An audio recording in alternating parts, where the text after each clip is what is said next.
Hi, in this video I am going to derive the continuity equation in Cartesian, cylindrical and spherical coordinate system. So in order to do that, let's assume a system with a control volume and control surface. Let's assume that this is our system.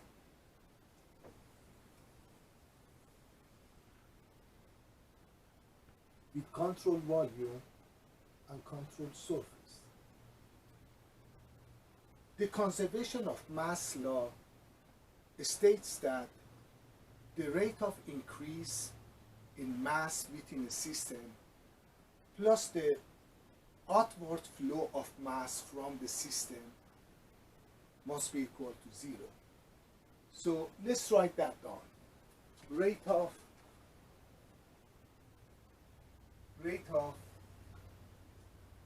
increase in mass plus the outward flow of mass must be equal to 0. So let's go ahead and transfer this statement into a formula. So for the first portion of this formula,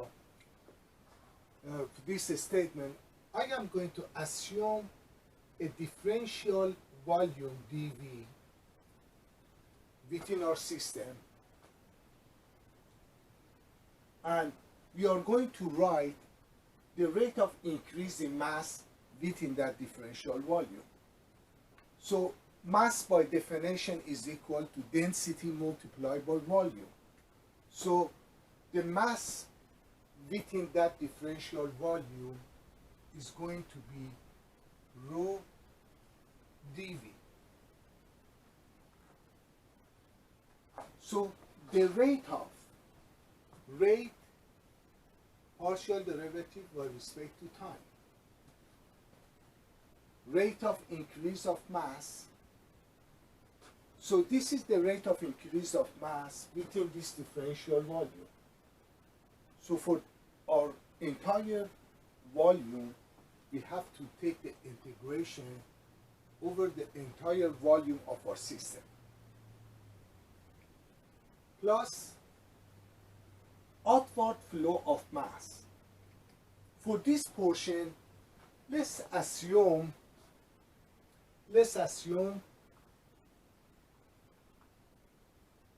a differential surface be showed by the vector ds, and let's assume that the mass is flowing out of that differential surface with a velocity of v, let's say in this direction.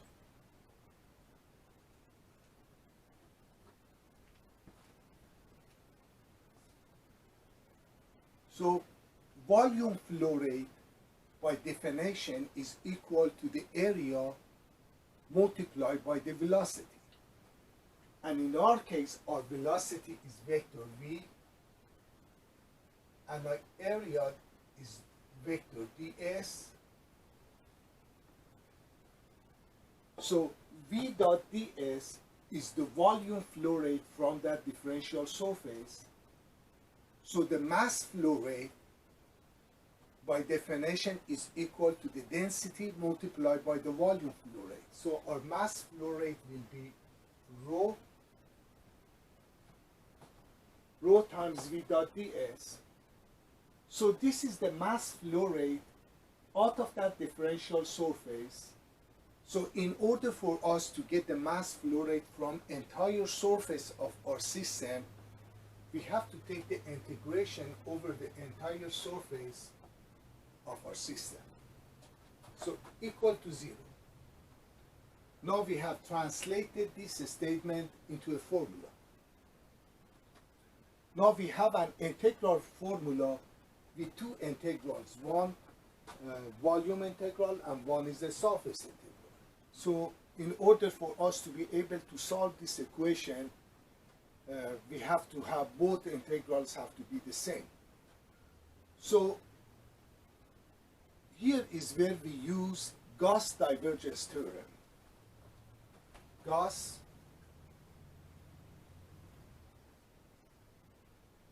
divergence theorem. What Gauss divergence theorem says, it says that if we have an integral, a surface integral of a vector, let's say A dot ds, this will be equal to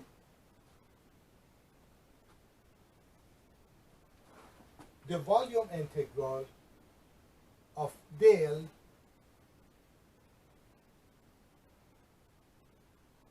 dot A dv. So what this theorem is doing is helping us to convert a surface integral into a volume integral. So we can use this theorem and change a surface integral into a volume integral. So in our case here, our A is rho v.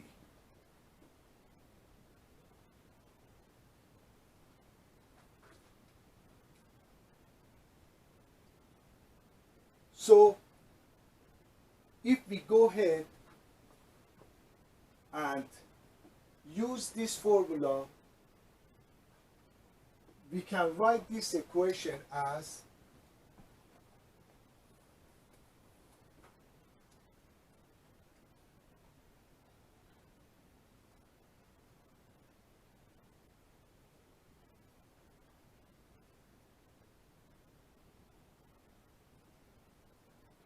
plus, we can change this to volume, and this will be del dot rho v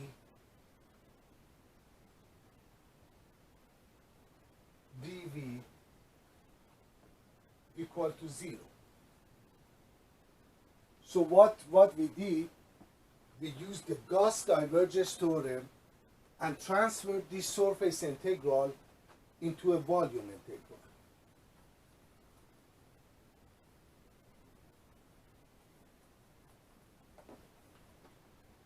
So this operator del have a different values in Cartesian, cylindrical, and spherical coordinates.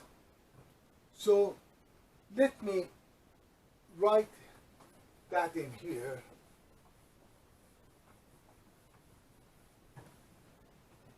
Let me write the Gauss divergence theorem again, which is a surface integral of A dot ds is equal to the volume integral of del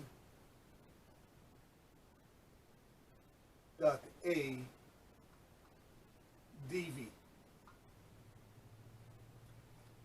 This is a very important formula, this divergence theorem. For those who are interested in studying in research and development, you got to understand this very good, because in all formulation, to find the basic formulas in anything that some type of flow is involved, we definitely are going to be using this theorem. So this theorem, you can search it online, Gauss divergence theorem, and understand this very good, because this is very important. So this del dot A in Cartesian coordinate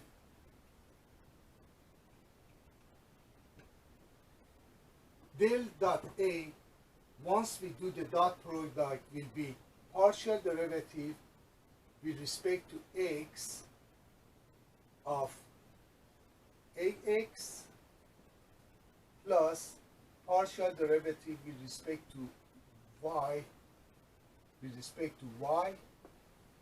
plus partial derivative of a with respect to z direction with respect to z. So in Cartesian coordinate, this is the value of del dot a. Now, in cylindrical coordinate,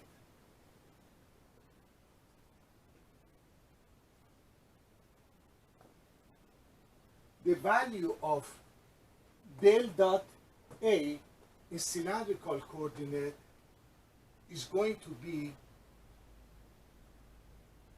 1 over r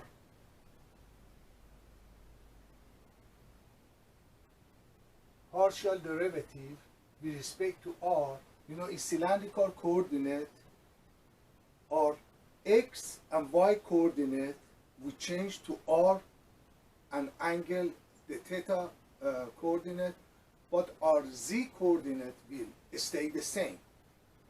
So in cylindrical coordinate, we are going to, this will be equal to 1 over r partial derivative of with respect to r of r a in r direction plus partial derivative with respect to r plus 1 over r partial derivative with respect to theta of a in theta direction,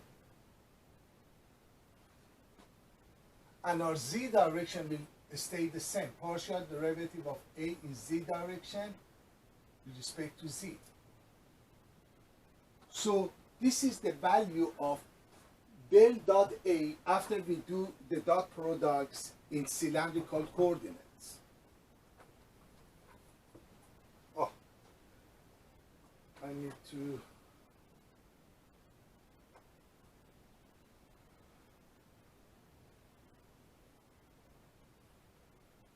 this was del dot rho v dv. We need that. So let me go ahead and write this formula up here.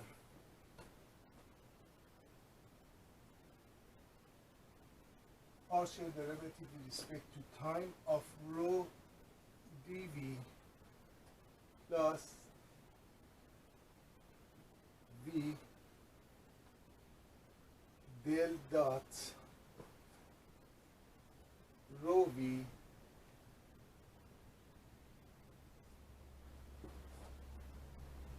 dv.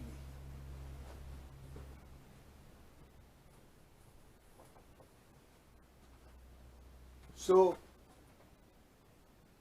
the del dot a in Gauss theorem in Cartesian coordinates is this, in cylindrical coordinates and this, and in spherical coordinates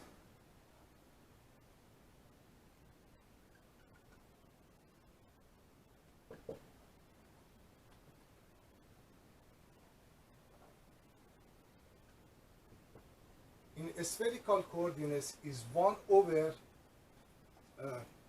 in spherical coordinates we have r direction, theta direction, and phi direction. So it's going to be 1 over r square partial derivative with respect to r times r square a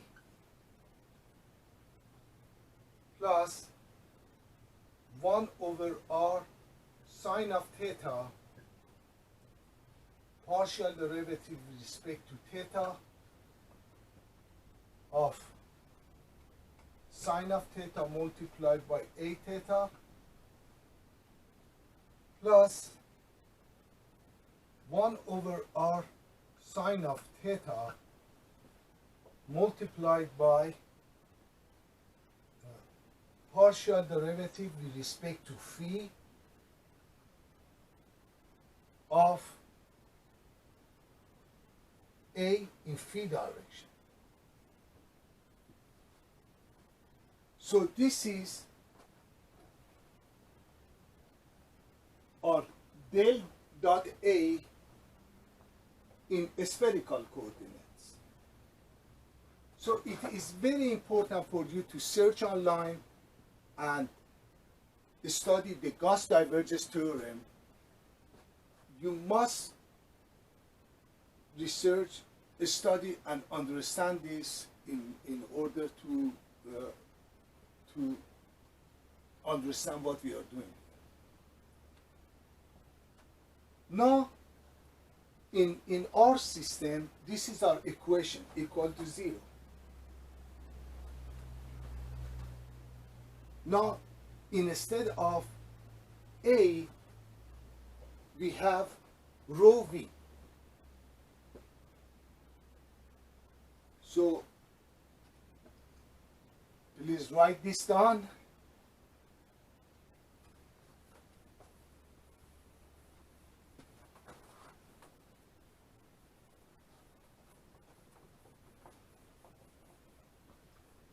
Now what we did, we used the Gauss divergence theorem and transferred the surface integral into the volume integral. Now in order for us to solve this, let's go ahead and rewrite this as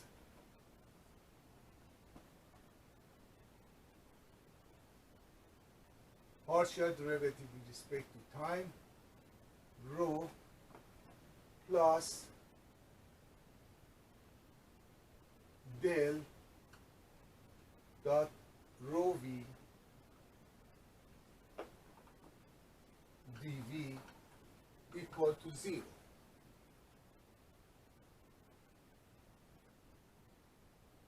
So in order to reach here, we have assumed a system with a control volume and control surface. So because of that, our integral cannot be 0. So in order for this equation to be 0, this portion of equation must be equal to 0, right here.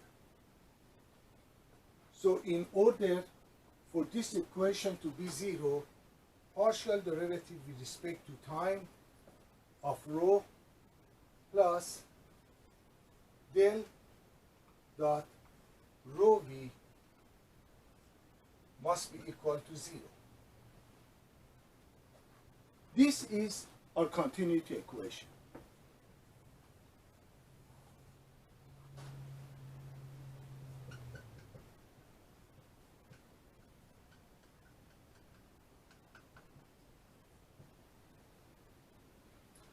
So let me write that on top again. Our continuity equation is partial derivative with respect to time rho plus del dot rho v equal to 0.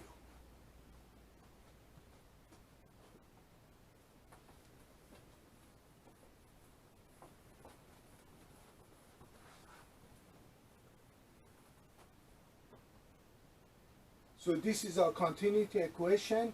The only thing that changes in Cartesian, cylindrical, and spherical coordinates is the value for this operator del. So we can write this formula in Cartesian coordinate will be, in Cartesian coordinate, this will be the partial derivative with respect to time rho plus, after we do the dot products, plus the partial derivative of rho times the velocity in x direction with respect to x, plus the partial derivative of rho times the velocity in y direction with respect to y, plus the partial derivative of rho times the velocity in z direction must be equal to 0.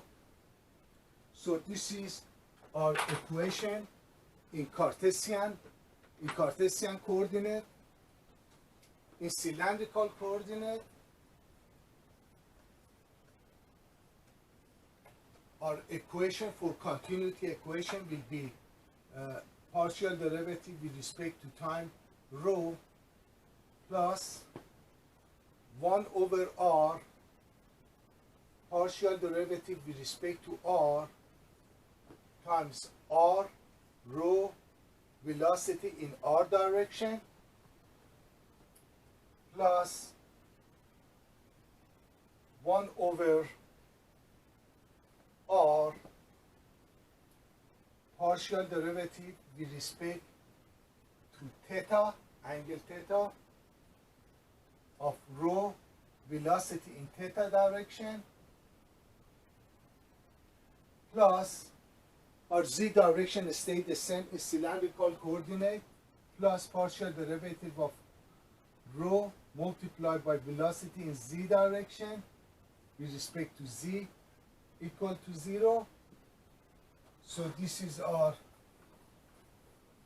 our continuity equation in cylindrical coordinate, and for spherical coordinate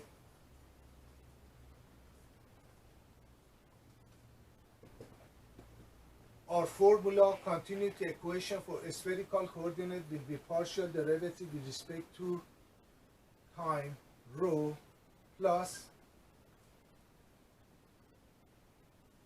1 over r square partial derivative with respect to r multiplied by r square rho times velocity in r direction plus 1 divided by r multiplied by sine of theta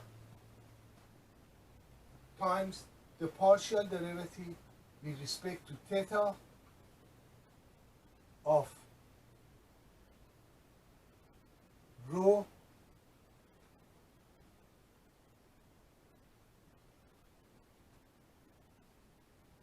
v theta times the sine of theta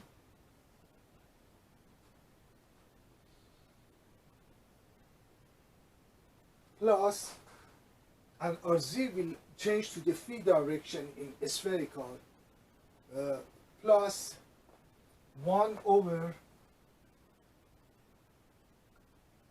r sine of theta multiplied by the partial derivative with respect to phi of rho multiplied by the velocity in phi direction equal to 0.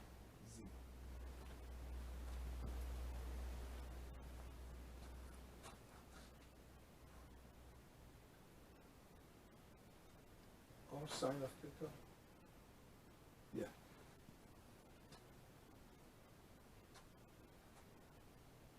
I think it's right. If it's not, I will change the video. I think it's right. So these are the continuity equation in all three coordinates: Cartesian, cylindrical, and spherical coordinates. I hope you liked it, and the main challenging part in this is understanding the Gauss divergence theorem. It's very important.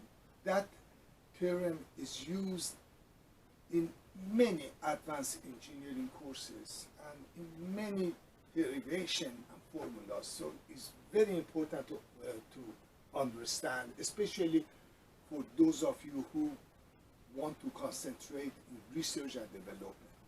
See you all later.